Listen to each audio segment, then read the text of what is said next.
top 10 NBA players to watch this season. Ang simula ng ika-79 na season ng NBA ay makikita na at lahat ay naghahanap ng mga tagapagpahiwatig upang malaman kung ano ang magiging hitsura ng bagong season sa sandaling ito ay magsimula. Narito ang mga manlalaro na dapat mong bantayan sa paparating na bagong season ng NBA. Ang una ay si Jason Tatum. Pagkatapos mag-average ng 26.9 puntos bawat laro, masasabi nating si Tatum ay labis na dahilan sa panalo ng kanyang team sa NBA Championship noong nakaraang season. Naglalaro siya ng mas nakahiwalay na laro at nag-aambag sa team bilang isang pick-and-roll creator. Pagdating sa shooting, mayroon siyang 43% success rate bilang isang spot-up na 3-point shooter na siyang pinakamahusay na posisyon niya. Sa kanyang NBA Championship ring at Olympic gold medal, si Tatum ay handa na para sa bagong season. Ang pangalawa ay si Nikola Jokic. Bilang 2024 MVP, natural na nararapat si Joker ng slot sa listahan.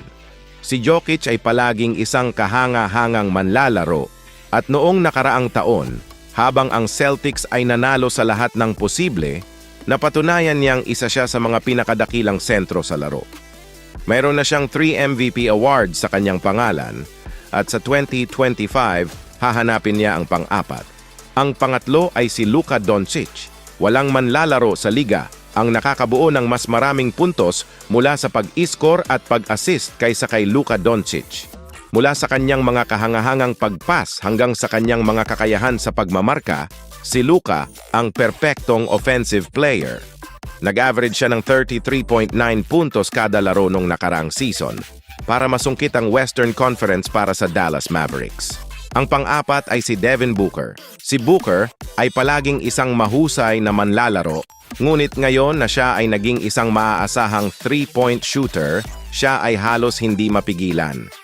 Mahusay niyang ginampanan ang lahat ng posisyon at sa 2023-2024 season, nag-average siya ng 27.1 puntos sa 68 laro. Nakuha ng performance ni Booker para sa Phoenix Suns ang kanyang ika-4 na imbitasyon sa All-Star Games. Ang kanyang bagong Olympic gold medal ay dapat na sapat na motibasyon para itulak siya na gawin itong muli sa paparating na season. Ang panglima ay si Kevin Durant. Isa sa pinakamagaling na manlalaro ng kanyang henerasyon, si Kevin Durant ay gumaganap pa rin para sa Phoenix Suns sa edad na 35. Ang kanyang laro sa depensa ay hindi kapani-paniwala, ngunit ang mas kahanga-hanga ay kung paano pa rin siya nakapag-average ng 27.1 puntos bawat laro habang siya ang primary defender. Ang pang-anim ay si Anthony Edwards. Bilang top draft pick, tinupad ni Edwards ang hype sa pamamagitan ng pagpapakita ng nakakabaliw na athleticism sa depensa at opensa. Kahit na ang Timberwolves ay hindi nanalo ng malalaking titulo tulad ng gusto nila, si Edwards ay naglagay ng magandang pagganap sa karamihan ng mga laro kapag ito ay mahalaga.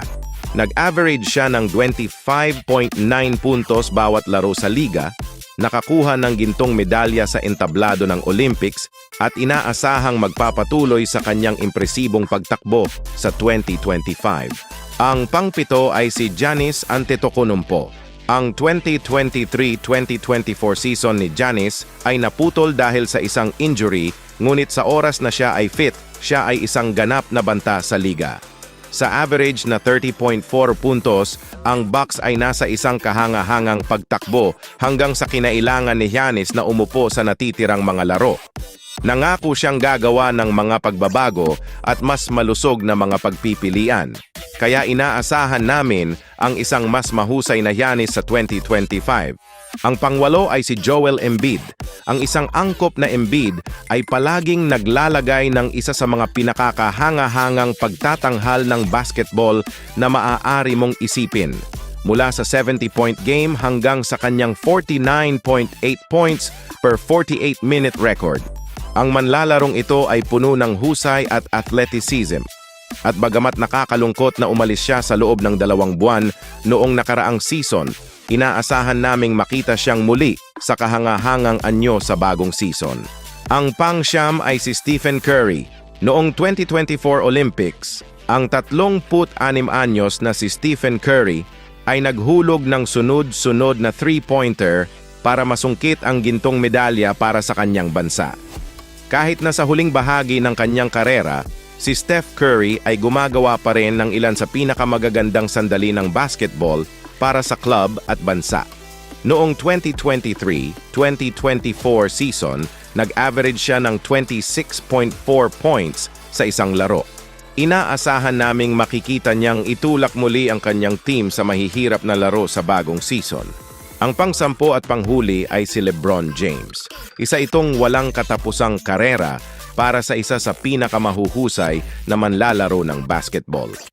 Sa tuwing mapapawalang bisa siya, bumabalik siya para ipakita na mayroon pa rin siya. Ito ang dahilan kung bakit mayroon pa rin kaming nakalaan na slot para kay LeBron sa aming listahan, kahit na ang star ay halos 40 taong gulang.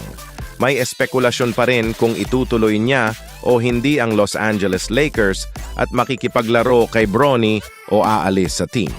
Gayunpaman, kung ang kasaysayan ay isang tagapagpahiwatig, maaari nating hulaan na saan man makita ni LeBron ang kanyang sarili, siya ay magiging kahanga-hanga. Ano ang masasabi nyo sa atin top 10 NBA players to watch this season? Please comment nyo lang sa baba. Basketball today, basketball later.